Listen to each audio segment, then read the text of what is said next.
Good morning, friends. David Wright here, and I am your host of the Disruptive Innovators Champions of Digital Business podcast. And really excited this morning. I am joined by Dr. Ron Glickman. Ron, it's a pleasure to have you.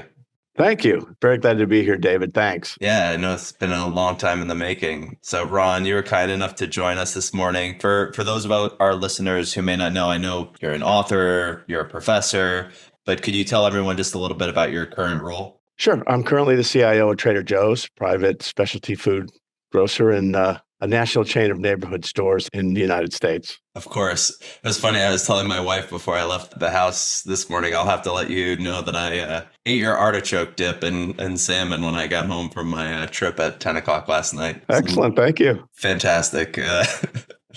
So, Ron, I want to dive into your journey as an executive, and I know we're going to have a lot of advice over the course of this episode because I also want to talk a little bit about your book, but we like to start the episode with just one piece of actionable advice you might look to leave the listeners with today. If you're at any stage of your leadership journey, I think it's really, really important to be self-aware about what your strengths are and what your weaknesses are that you really don't want to spend a lot of time at this stage of your career getting better at, and surround yourself with people who have complementary skills that pick up gaps in your own experience and capabilities and build the most effective team that you can going forward. I think trying not to be everything to everyone, understanding who you are and being authentic and leveraging your strengths in the service of your mission and getting people around you who are better and smarter and can help you, get to where you're going. I think that's the best piece of advice that I could give you this morning. At least it's top of mind. It's early out there out west too. So appreciate that, man. So Ron, let's dive in. So I want to learn a little bit more about, how you started out and how you came to be the, CIO of one of the more well-known grocers globally. Can you tell us a little bit about your journey? Yeah, it's not going to be a very straight line. I find as I look back, I have an experience and I reflect on that experience, and then I try to figure out, based on what went well and what didn't, what I should be thinking about doing next. And so I guess that journey starts leaving my family of origins home when I was 18 for a bunch of personal reasons. Things weren't going well at the house and I needed to go to work. And at the time, the Gap was really early in its journey to develop the iconic brand that it became. There were just a few hundred stores and they were looking for young people like me to get into the stores. And so I got into retail. They had a management training program, which I jumped into and became a store manager at a relatively young age. And, the lesson there was training is so important, getting into a company, especially early on, and get some skills and some capabilities from people who have been doing things for a long time. So I loved that. While I was there, I went to school to get my business degree. I went to school at night at a fully accredited university at the time that was allowing me to work full time. IBM came to the school. This is back in the late 70s and early 80s, and computers were just getting started, and they were trying to get a major for information systems at the school at National University. I took the aptitude test that IBM gave all of the students, and I passed by 1 point, so I became an IT major. It was as simple as that. When I graduated, I went back to the Gap and said, "Hey, listen, I love the stores, I love the brand, and now I've got this education. I learned about tech, and you have this IT organization. I'd like to engage and maybe put my operations skills to work in the IT organization." And they said, "No, we don't hire people who don't know anything. We need people with experience." And so that drove me to find an organization where I could get experience and get training. So I started to look around at what was happening at the time, and Ross Perot was running a company called Electronic Data Systems. And he only wanted to hire people who didn't know anything because he had the Ross Perot way of training systems engineers. So I joined and went through a really amazing development program. His thing was 3 phases. The first is learn a business. So again, I started in the business. I got into a health claims data entry shop for claims processing, did that for a while, learned all of the business processes, and then went to their systems engineering development program, got some technical skills, and ended up writing code for the healthcare industry. And that was also really good foundational stuff for me. After a while, it becomes kind of constraining to work in an organization like that. So Actually, what really happened was I got fired. So that was my first experience getting canned. The company at the time was very specific to people about, hey, labor's really tough. We love our people. Tell us what you want to do. And, we're going to do everything in our power to keep you happy. And I was working in an online group at the time, which is pretty prestigious. My boss came to me and said, we need you to get into a batch group and work all night and run systems overnight. And I said, you've talked about happiness and keeping everybody engaged, and I really like what I'm doing, so I don't really want to do that. And he said, I don't think you understand. You don't have a choice. And I was young, and I was taking their words seriously rather than really thinking about the meaning. And I held my ground and they walked me out, put my stuff in a box and put me on the street. So that was a very, very interesting learning experience about, yes, there is the mission. And yes, there are the words that people say, but sometimes, you need to take a diversion or you need to allow some exceptions. Ultimately, I needed that experience. And if somebody would have said to me, listen, this is about career development. You've done a great job in what you're doing, but we need you to get these other bricks in your foundation in order to really be the technologist that you want to be or the leader that you want to be. I might have taken it very differently, but it was not positioned that way. So anyway, that was a great experience. After that, I went into consulting at KMPG, Pete Marwick. Didn't really like being on the outside. So I left there and joined Ralph's Grocery Company, where I spent 10 years. And really, that was my formative journey from individual contributor as a technologist into a management role and ultimately a director level. While I was at Ralph's, I went back to school, got my MBA at the University of Southern California. And when Ralph's got into some acquisition kinds of activities and the company was bought and a new leadership team came in, I left and became the first CIO at a specialty grocery company in Los Angeles called Bristol Farms. Private equity people had hired a new CEO. They wanted to get a bunch of new things done there. So they hired me to do that. And I was there for several years. Money ran out, business decisions kind of hampered the growth. And I looked for the next thing to do and got an opportunity to go overseas and move to Hong Kong to be the CIO of a British conglomerate, a grocery company there. Learned a tremendous amount of working in different cultures. And a lot of those lessons I tried to share in my book. And so that was a great experience. After that, I had a 2-year contract. I came back to work for the duty-free shops. There we did a very big transformation. We had several hundred stores all over the world. We sold specialty goods and food and jewelry to travelers. After 9/11, sales dropped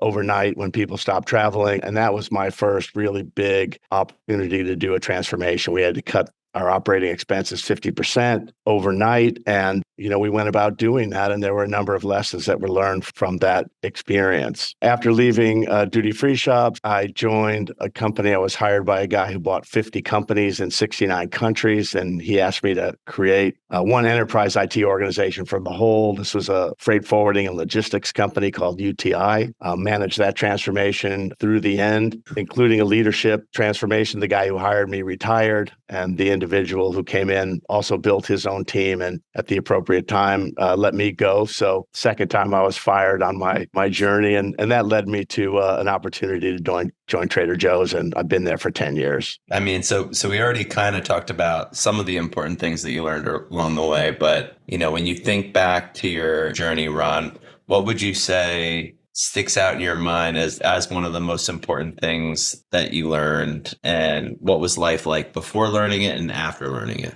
I think the big lesson is to control feelings that well up when things get difficult. I think I often sort of ran from significant challenges because I got afraid or I got anxious. A great example would be duty-free shops. We had done a transformation. I cut my operating expenses in half. We got the business back on its feet. And shortly thereafter, bird flu came to Asia, and again, sales dropped. And the CEO got the leadership team together and said, okay, I need another, whatever, $5-10 million in order to weather this storm. And I just freaked out. I mean, we had done all of this, and I was like, how could we not acknowledge what we just accomplished? What do you mean we have to do it again? And I just felt like it was going to be impossible. And honestly, that led me to sort of flee rather than understand there are options and implications when taking on significant challenges. And it's really important to kind of breathe through the angst and gain some perspective and move forward one step at a time so that you can learn and see where things go. And so I think for me, that was the biggest lesson. And so, subsequent to the duty-free shops, when I got to UTI, there were a number of challenges there, including the leadership transformation and bringing in a new person to take over for me. And I knew that was coming and it made me uncomfortable, but I just decided, you know what, I'm going to stay here. I'm going to do the best I can for as long as possible, and I'm going to see where it leads. And it ended up serving me well. We got some things done for the organization. I was treated very fairly on the way out, and it led me to an amazing opportunity at TJ's. And so I think that's a really big lesson, is to understand that, feelings come first and will drive your actions. And the stronger the feeling, the higher the likelihood that that feeling will drive your behavior. I mean, the greatest example today is the slap at the Oscars, right? Obviously, something took over, that drives Will Smith up onto the stage, probably much bigger and older than whatever the line was that the comedian said. And so, recognizing that those feelings come first, learning how to deal with those so you can be responsive instead of reactive, I think is just an essential lesson. Yeah, I've come to find that there's very little I can do to control that feeling as it comes up, or that thought, that first feeling or first thought, but it's what I do with it after that. And for me, for the longest time coming up, I would run from that feeling, or I would try to find ways to pacify that feeling. And there's really not a lot of growth there. There's really not a lot of growth, or there wasn't for me. And I also really appreciate what you said, because part of how I move through those feelings or thoughts today is, you said one step at a time, or one day at a time. For me, like one moment at a time. Sometimes, really, it seems simple and kind of cliche, but what it really boils down to for me is that I'm not living in the past. I'm not projecting into the future. I'm staying present in the moment, and that empowers me to really move through things as they happen, and not freak out about what's next or relive what has already passed. So yeah, I love that advice. What about a time that sticks out in your mind, Ron, as either a project that failed, or a moment in your life that you were challenged, but you ultimately took a profound lesson away from that instance? Is there something that sticks out in your mind you might share with us?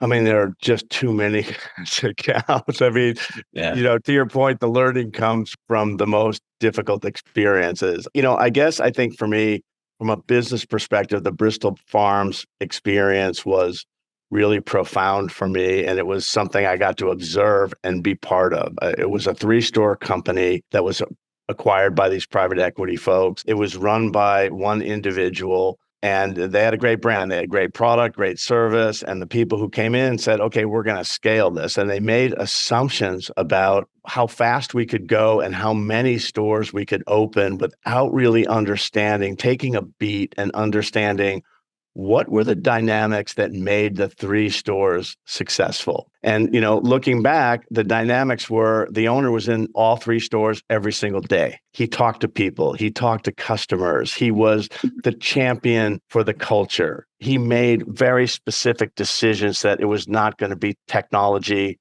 driven, that it was going to be human interaction.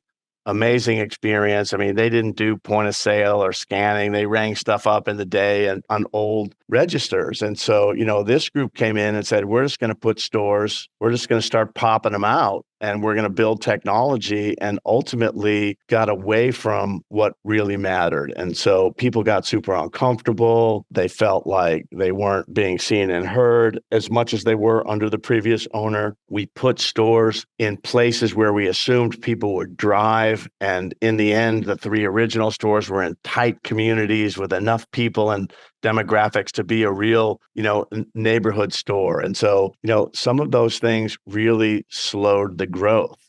From a tech point of view, we focused on the wrong things in the wrong order. And it was just all because we didn't listen. We didn't listen to our customers. We didn't listen to our employees. We didn't really respect and talk in great detail with the founders, the entrepreneurs, the owners about what was the secret sauce and whether we would have decided to continue in that vein or slowed down or built some bricks in the wall before we built, the second and third story on that foundation. I think that was a very, very important, lesson for me that, you really need to listen and pay attention, and you have to sometimes go slow to go fast. And if you take off too fast, you get slowed down in a hurry when you bang into that wall. So anyway, that's a story from the business side that I think might be useful. Yeah, no, incredibly useful. I had a similar experience with a client where when I was a little younger in my career starting Disruptive, we had an executive team that came in and really took over an IT project, but didn't really have the wherewithal to dictate how fast it should go or what should come first. And when I was in that position, I felt like I couldn't speak up because I didn't want to lose the client. I didn't want to rock the boat. And I was like, I'll make it work. Like I'll figure it out. And sure enough, we just ran into wall after wall until, finally we got some leadership in there that allowed us to finish things up. But it wasn't after the project was way over budget. It was delayed by way too long. Nowadays, I'm very adamant before we even engage with a client about telling them, listen, I'm going to be a challenger. If I see something, I'm going to say, guys, we can't do that. And that's why you're hiring me, right? You want me to be, you don't want a yes man. You want somebody who's going to bring their experience to the table so that it can hopefully guide you. I digress. So Ron, I want to get into your book because I had the opportunity to read it. You were kind enough to send it to me, and I'm really excited to share that with the listeners today. But before we do, I'd like to just ask your favorite book, either all time or that you've read recently. I'm interested to know your thoughts surrounding that. One that I come back to all the time is The Goal. It's an old standard, and it's about business processes and continuous improvement. And it's written by, I think, Goldratt. And it's written in novel form. So it's about this guy and his son and his Cub Scout troop and sort of figuring out how to, make that troop have fun and great experiences. And in doing that, he learns a lot of things about the manufacturing business that he was trying to fix. And one of the great stories in there for me is he's on this hike with the scouts and it's not going fast enough. And he's in the back of the line and he realizes that kind of the slowest kid is in the front of the line. And he says, okay, so he gets that little guy to come to the back of the line, and all of a sudden, the whole line starts moving faster, and the little guy kept up. And it's a great example of queuing theory, right? Which I struggle to understand even today when people give me the mathematics. But when you think about, the slowest person kind of being the gatekeeper and, making some minor changes, it allows you to move much faster. So I really, really love that book. And I also like Leadership in the New Science by Whitley. She talks about physics and leadership and compares and contrasts the two things. And it's a little bit outside the box, but it's a good read. Yeah, I have to check that out. I've never heard of the second one. So I'm going to look into that. So Ron, let's talk about your book. So I appreciated your book on multiple levels. It's just chock full of stuff that I have learned from my experiences and a bunch of kind of like, oh, wow, yeah, moments throughout the book. And I particularly appreciated the kind of practical applications you continuously offer throughout the read. But let's dive in. I mean, so your book is called Lead for a Change, and you start the first chapter with a kind of interesting paradigm about happiness not being the goal, which I was like, it kind of got me thinking. Maybe you could tell us just a little bit about the book, kind of what precipitated the book, and then maybe we could talk a little bit about why you believe in this construct, happiness is not the goal.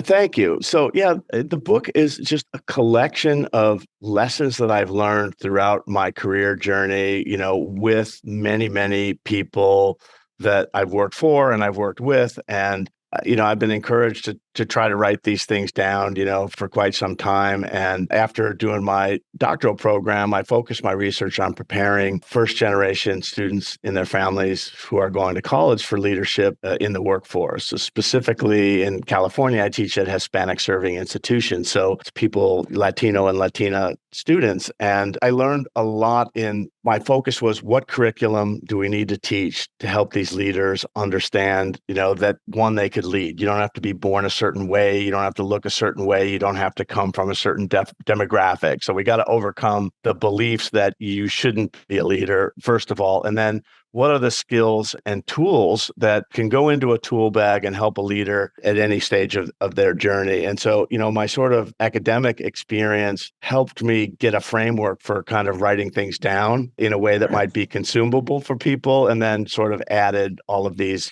kind of previous experiences and went about trying to create a field guide for people that, not that you memorize and regurgitate stuff, but that you see things both in words or in images, and you might remember sometime, I have to go have a difficult conversation. Let me go back and check that diagram out and read about Ron's experience, and maybe it will be informative as I try to take this conversation on. And so one of the first lessons I learned back at Duty Free was happiness is not the goal. And, I learned it because we had to cut the business in half. And in doing so, we had to lay off a lot of people. They were not happy. We kept people and put tremendous pressure on them to do more than they were ever asked to do before. They were not happy. Leadership was challenged to get through this. Customers were not getting the service and products that they wanted. Ultimately, the owners were happy because we achieved the objective. And in the fullness of time, people got to a place where they were happier, I would say. And going back to the point that you made earlier about that client where you were feeling uncomfortable, maybe telling them what you were seeing or what the truth of the moment might be, that's what it gets at for me. It's like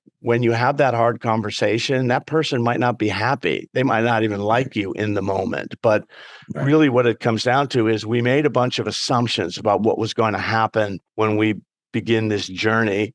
And some of those assumptions have changed. And as a result, we need to rethink the expectations, right? So prior to 9/11, the assumptions were we're going to grow this company, we're going to open more geographies, get more duty-free stores in airports. And after 9/11, we weren't going to do any of that. We are going to cut our business down and try to save it and prepare for a future that many people would not even be working there to see. And so that meant we needed to recalibrate our expectations. We needed to talk about the options and implications that we had, and we needed to align with one another around a set of principles and activities that were going to make it happen. And not everybody agreed, but the key thing was we needed to disagree and commit, and either agree and commit or disagree and commit. But if you couldn't make that commitment, you really didn't belong on the journey. So that's kind of a broader context about that point of view. I actually wanted to title the book "Happiness is Not the Goal," and my publisher was like, "No, that's a terrible idea.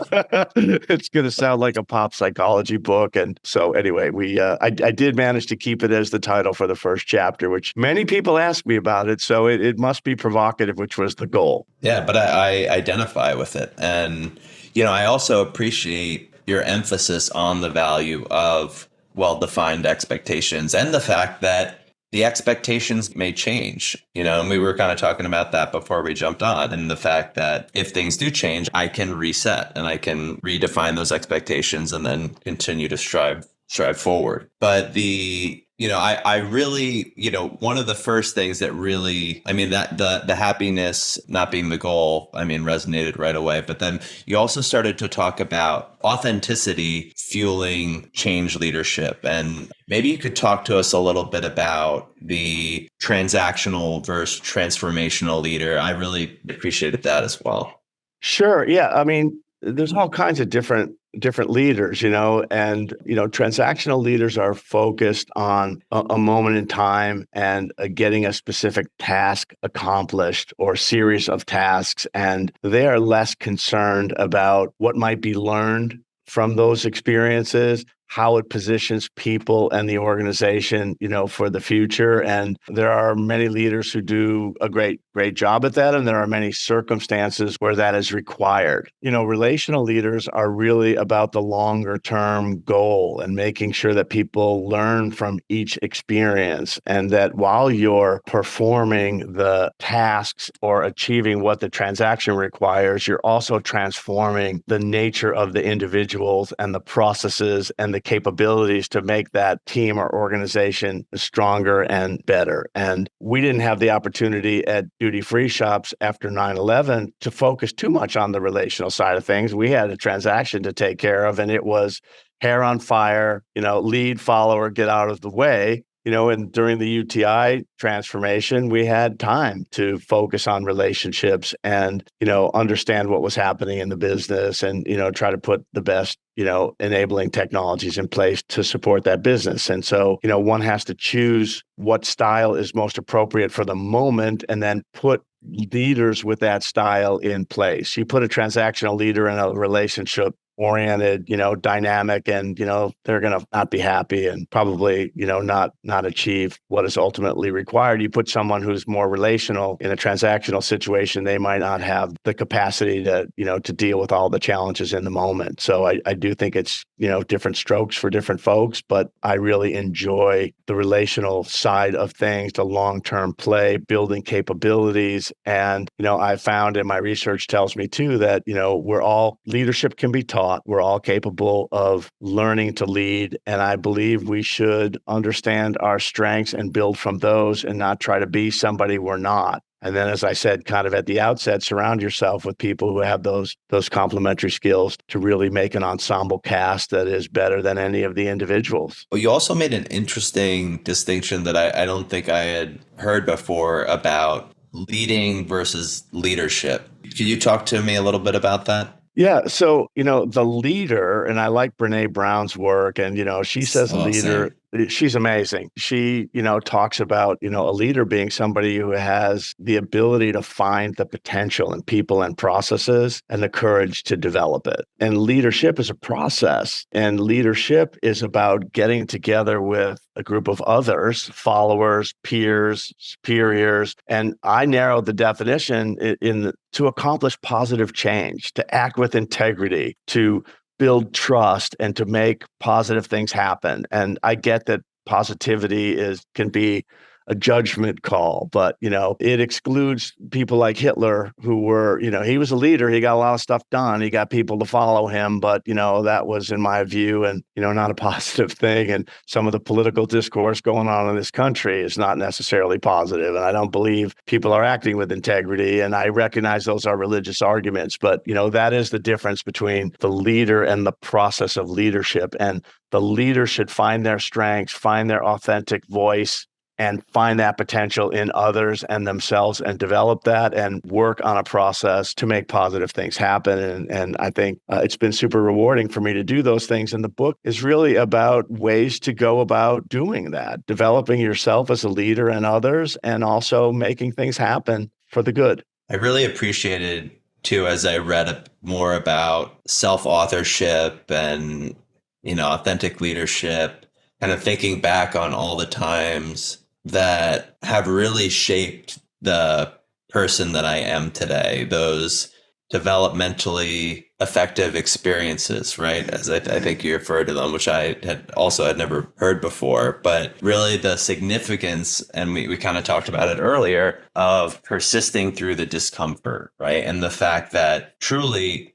my most profound moments of change led out of not just IT projects that failed, but some of the most difficult personal experiences that I've ever been through have had the biggest impact on my development as a leader. So it just really resonated with me. I'm glad. I mean, I love that model. So that research comes from a woman named Baxter Magolda, and she studied people 18 to 30 to try to figure out how they develop as human beings. And she really said there are 3 domains that people need to focus on for their personal development: interpersonal skills, which is your ability to work in relationships with other people, intrapersonal skills, which is understanding yourself and, your emotions and how to manage those things to be the most effective person you can be. And the third was epistemological, which is really about how do you make meaning from your experience? How do you learn from every opportunity? And by the way, those three things, interpersonal, and making meaning, are the same things that the leadership scholars talk about relative to developing as the most effective leader you can be. And that's what struck me in my research, is that intersection between personal development and leadership development, and what got me so excited, And so my Golda, her research kind of boils down to 4 phases that we go through. The first phase she calls external formulas, and formulas are the things we believe in our attitudes and our values. And those formulas come from others when we're young. They come from our parents, the clergy, coaches, teachers, and we learn some things that become our own values and beliefs. And then when we get to about 18, we get out into the world and we hit what she calls the crossroads. And we start to experience this term called cognitive dissonance, which is the feeling that what we believe may not be true. What you do in the crossroads helps you to move forward to the next phase, which she calls self-authoring, which how she named the theory, and that's writing your own story. So taking the things that you learned to believe when you were young and keeping the positive, maybe rejecting things that don't serve you, learning from your experiences and writing your own story. And then when you get to the 4th phase, she calls it internal formulas, where you're now sharing your beliefs with others. And so the fuel that drives people through the crossroads and the self-authoring are what she calls developmentally effective experiences. And what that really is a positive word for the most difficult things. When the shit hits the fan, when you're miserable, when things aren't working, and rather than crawl up into a ball or run away because your feelings are so strong, the encouragement is to say, what is the lesson that I can learn here? This is an opportunity for me to develop and grow in one of those key areas. And so, it creates a positive frame on what others might perceive as a very difficult circumstance. And that frame says there's no bad outcome. There's only lessons to be learned, That's why I love that model and why I write about it, because it really is the secret sauce to developing as an incredible human and a great leader. And so I appreciate you pointing that out. So there's a little context there for you. Yeah, no, it's super helpful. And I'm glad you brought up the values that are ingrained in us, or the beliefs that are ingrained in us as a child, right? There's so much significance that I've learned about and that I acknowledge you wrote about, and we just started talking about, of that early childhood development. And for me, it took a lot of work during that crossroads period to unwind that, not to get into all of it, right? But I really had to dig deep, and it took therapy and this and that, and it was a journey, man. But I'm so glad that I did it, because it got me to where I am today. And I'm so much more comfortable with the uncomfortable today, especially when you're leading a company. I mean, obviously we all have our personal stuff that comes up as it comes. Life is life. But in business at this level, there's uncomfortable conversations. There's angst. There's pretty much all the time, right? But it's today I can just breathe through it. And, it is what it is. And just arriving at that place today, some days are better than others. And I'll tell you that it's more of a practice than anything else of, the meditation I do. It's not like I've arrived, right? But staying grounded in this person that I've become, and the ways that I do that allow me to show up and walk through these situations in a way that I just was not able to before.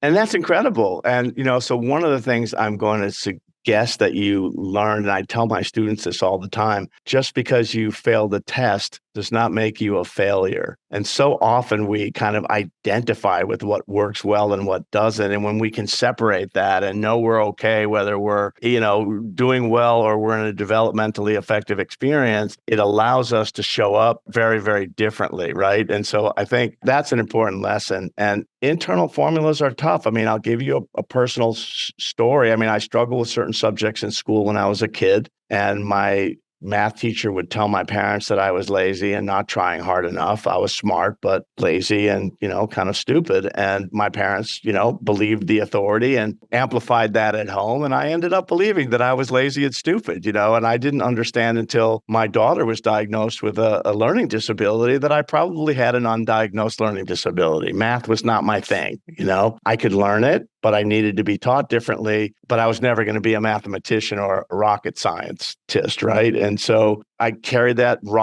belief with me through all of my journey, my work journey and my studies. And, now as a grown person with, some education behind me, I know differently, right? And when I wrote my book, my dad read it. He's 91. And we had an interesting conversation because he said, wow, I learned so much about you. And, there's a whole conversation around, well, we could have had these conversations earlier on, but let's not get there. But the point was, I rewrote that story about myself. I am not stupid and I am not lazy. And I didn't need to go back and shine the light on him. But my narrative now, my story about myself is very different than the one that he created for me early in my formative years. And you got to forgive for that. But it's so liberating when you can see things through maybe a clearer lens or, get your story to a place that serves you and helps you serve others. And so that's what some of these things are all about. Dovetailing out of that, I would just say that I also really appreciated how you talked about the power of purpose and direction. And I mean, that for me, just because, some people could look at what we do, right? And it's kind of nerdy and it's like, why would they like, doing that all day, right? But when I think about why we're doing this and you talked about service, like serving my employees, serving our customers and having an impact on the communities that they serve. That's the purpose, right? That's why we're doing this. And that's what gets me excited. And so when you talked about that also really resonated with me. Thank you. Yeah, and I've got a nice model in there to help people create a purpose for themselves or a purpose and vision model or for a project or for a company. And I think it's key. And tech is so important in this conversation because I really believe it's a means to an end, not an end in itself. And that the means to an end, to your point, is making a business better or helping a nonprofit, and even below that, it's helping the people who are participating on that project to realize their own potential and to grow as humans and as leaders. And so that for me is what purpose is about. And it can get you up in the morning and get real excited. When you devolve into the technology, religious arguments about, Oracle versus SQL, I mean, it's soul crushing, man. It doesn't matter, So true.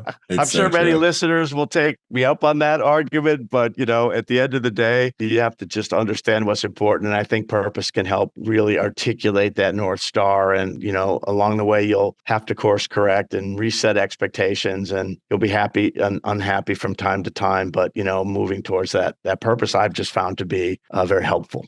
Yeah. For me, when I'm acting in service and with purpose and direction, I experience joy, right? Which is different for me than happiness. It's more lasting and it comes from a different place, So Ron, I mean, this has been great. A couple last questions for you. One would be, we've talked a lot about your book, which is fantastic. Just getting back into technology a little bit. Any innovations that you see in the retail grocer industry that you're particularly excited about or that are kind of on the roadmap for the future that you're able to talk about or share with us today?